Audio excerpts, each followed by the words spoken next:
place to talk about movies, TV shows based on movies, toys based on movies, games based on movies, and rides based on movies. I'm your host, Mr. CCS, and these are my pets, George the gorilla, Kahal the dolphin, and Frank the sea turtle. I'm a little down for the count right now, so I'm just lying in bed while I begin my recovery. Regardless, let's take a look at the next big video game adaptation to movie, which would be based on another series rising in popularity at the time, Resident Evil. This is a series that has been around since 1996. But why? A sci-fi series about artificial viruses and creating zombies with a memorable cast of characters certainly wouldn't sell, would it? Over 160 million units? Wow, that's a feat if I've ever seen one.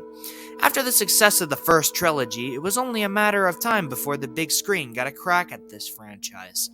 Paul W.S. Anderson, who directed the first Mortal Kombat, was signed on, vowing to stay with the franchise as long as it still warmed the big screen. And Milla Jovovich, most known for her role in The Fifth Element at the time, was set to star as a new lead. The film seemed like a big hit, knowing Anderson's experience with video game adaptations and Jovovich's role as a model and rising star. And it was. Despite mixed critical reception, it was a box office hit, spawning 5 sequels and becoming a billion-dollar franchise. However, how does said billion-dollar franchise start out? Let's find out. This is the 2002 adaptation of Resident Evil.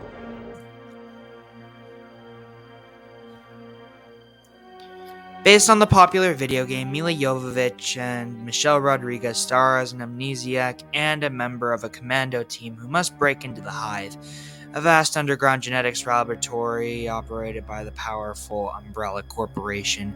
There, a deadly virus has been unleashed, killing the lab's personnel and resurrecting them as the undead. The team has just 3 hours to shut down the lab's supercomputer and close the facility before the virus threatens to overrun the Earth. So, having pretty much nothing to do with the games aside from a few references and plot points here and there, I have to say, even then, the film isn't exactly great. It's not terrible, but certainly not good. The pacing sucks, the way it pads itself out kinda sucks, and the script is kinda horrible. Yeah, this isn't a good movie, and that kinda sucks for such a great concept. Regardless, I have a job to do, and I'm going to explain what this movie gets right and wrong. Right off the bat, therein lies the problem. I don't care for any of the characters. The main character doesn't even have a name in this first one. Now, to the movie's credit, there are elements of a good character here. I like the idea that she was someone attempting to take out the threat at the beginning, only to suffer from amnesia and then slowly regain her memories and her skills. However, the payoff doesn't make sense, because we don't even have a name to attach to her.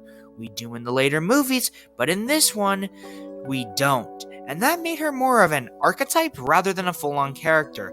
Characters like Wolverine, someone who has also suffered from amnesia, or instances where characters we do know and love having amnesia after we get to know them, such as in Batman the Animated Series and Fast and Furious 6, work because they were well written and we were able to get attached to them.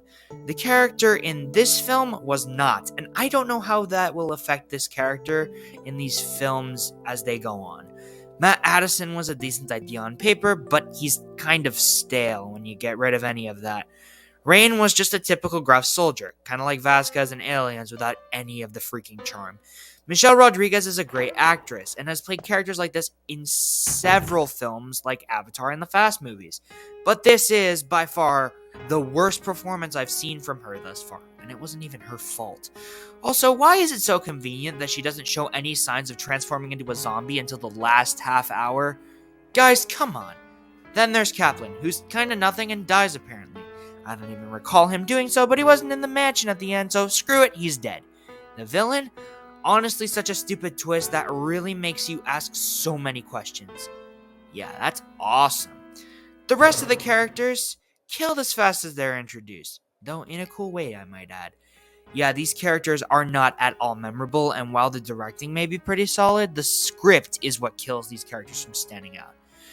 Now, The only really decent part of this movie has to be the production and the effects. The sets of the laboratory, the train, and the mansion look great. They really do. They're well designed and add a lot to the tone they're trying to achieve. The zombie makeup looks really good too. Now, it's not really creative per se, but I would believe that these things are reanimated human beings if I saw them in real life. Granted, the CGI effects are dated by today's standards, but I digress, since this wasn't exactly the most expensive movie ever made. The music was done by Marco Beltrami, and I'm sorry to say that it wasn't all that memorable. I love the Hellboy soundtrack so much, and was surprised to learn that this was his score, and it makes me sad to know that he wasn't well used. You know, I don't even feel like going into the action scenes because I don't want to talk about this movie anymore. It's far from the worst film I've ever seen, but it's still not a good film. I just don't like it. Even if you take away the fact that it was an adaptation, it's still not great and feels painfully generic and even unfinished. I know this review is kind of short, but I don't care. I just don't have anything else to say. This movie gets a 3 out of 10, and I hope to never see it again. Well, that's all I have for you right now. I'm going to take some time off for the holidays, so stay tuned for my return in January. Until then, my name is Mr. CCS, this is Movie Central, and that, my friends, is a wrap. See you next time.